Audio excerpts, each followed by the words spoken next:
VS9 local news కు స్వాగతం.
వాగర్ధావివ సంపృక్తౌ వాగర్ధ ప్రతిపత్తయే జగతః పితరౌ వందే పార్వతీ పరమేశ్వరౌ. శ్రీ కామాక్షిదేవి సమేత రామలింగేశ్వర స్వామి వారి యొక్క దివ్య నవాహ్నిక బ్రహ్మోత్సవాలు 9 రోజుల పాటు ఈ రోజు నుంచి వైభవంగా జరగనున్నాయి. రాత్రి అనగా 26 బుధవారము సాయంత్రం 8 గంటల నుంచి స్వామివారికి అంకురారోపణ, ఈ యొక్క కార్యక్రమాన్ని నిర్వహించేటువంటి యాజ్ఞిక బృందం, ఋత్విక బృందం వారికి దీక్షా స్వీకరణము, తర్వాత మృత్ సంగ్రహణం అనగా పుట్టమట్టిని సేకరించి నవధాన్యాలను మంత్రసహితంగా ఆ పుట్టమట్టిలో బీజావాపనం చేయటువంటి కార్యక్రమం, సోమకుంభ ప్రతిష్ట రాత్రి పూర్తయ్యాయి. ఈరోజు 27వ తేదీ గురువారం ఉదయం వైదికంగా స్వామివారి యొక్క ఆలయంలో వాస్తు పర్యజ్ఞీకరణము, వాస్తు హవనము, తర్వాత ఆలయ బింబ శుద్ధి, తర్వాత వృషధ్వజ ఆరాధన, నవగ్రహ మంటపారాధన, తర్వాత వృషధ్వజ కేతన పూజ, అష్టదిక్పాలక పూజ, అనంతరం బలి నివేదన, ధ్వజారోహణ కార్యక్రమాలు వైభవంగా జరిగాయి.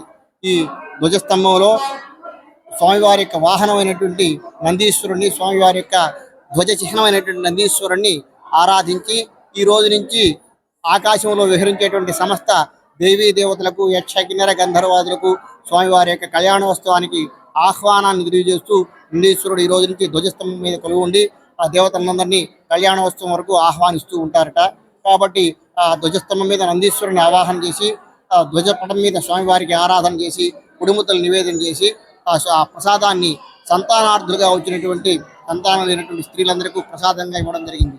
ఈ సంతానార్థులుగా వచ్చి కుడిముద్దల్ని ప్రసాదంగా స్వీకరించినటువంటి స్త్రీలకు ఈ సంవత్సరం ధ్వజారోహణ నుంచి వచ్చే సంవత్సరం ధ్వజారోహణలోగా ఖచ్చితంగా సంతానవంతులు అవుతారు అని ఎన్నో తార్కాణాలు ఉన్నాయి. ఆ విధంగా చాలామంది ఈ స్వామివారి యొక్క ప్రసాదాన్ని స్వీకరించి సంతానవంతులు అయ్యారు. వారికి కూడా వారు అబ్బాయి పుడితే రామలింగేశ్వరుడు అని, రామలింగయ్య అని పేరు పెట్టుకునేటువంటి ఆచారం ఈ ప్రాంతంలో ఉంది. ఈ రోజు నుంచి 9 రోజుల పాటు వరుసగా ఈరోజు రాత్రి శేషవాహనము, రేపు రాత్రి చిలుక వాహనము, ఎల్లుండి రాత్రి హంసవాహనము, తర్వాత ఆదివారం రాత్రి పులివాహనము, సోమవారం రాత్రి రావణ సేవ, మంగళవారం రాత్రి నంది సేవ, బుధవారం పగలు రథోత్సవము, గురువారం సాయంత్రం స్వామివారికి కళ్యాణోత్సవం, రాత్రి గజవాహన సేవ, తర్వాత శుక్రవారం ఉదయాన్నే సాగర స్నానము, రాత్రి తెప్పోత్సవము 9 రోజుల పాటు వైభవంగా జరుగుతాయి.